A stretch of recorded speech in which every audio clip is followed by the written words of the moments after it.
عايزين نعرف من حضراتكم المشكله، حد يعرض لنا المشكله بشكل ايجابي. اتفضل. هو حضرتك احنا فينا ناس متعين من 95 و96، وبعد كده الناس دي متعينه ليها بتاع يعني 18 او 19 سنه.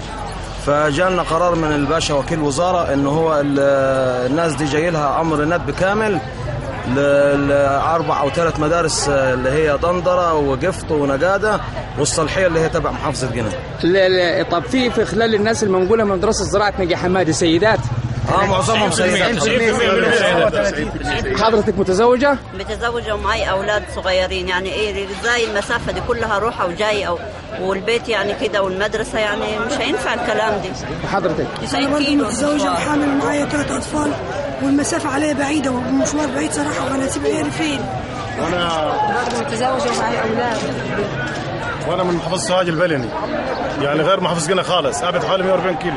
حضرتك وكيل الوزاره رفع كثافه المدرسين في مدرسه ناجي حمادي وما رفعش كثافه المدرسين في المدارس اللي منتدبين اليه، وعلما بانه نقل ناس من التعليم الفني الزراعي لمجال الزراعه للتعليم العام في الاعدادي مجامله لبعض موظفين في المديريه.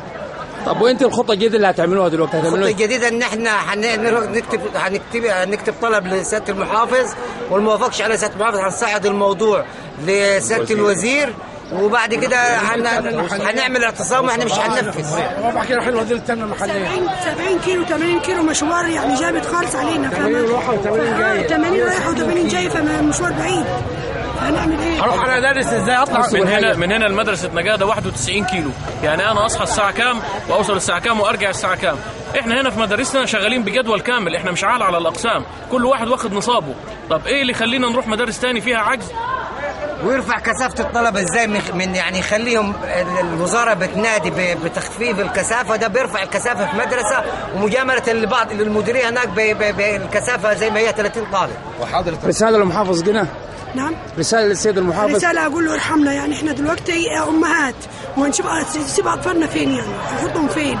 دلوقتي المشوار بعيد واحنا مش قادرين حتى نتحرك. رسالتك للمحافظ ايه؟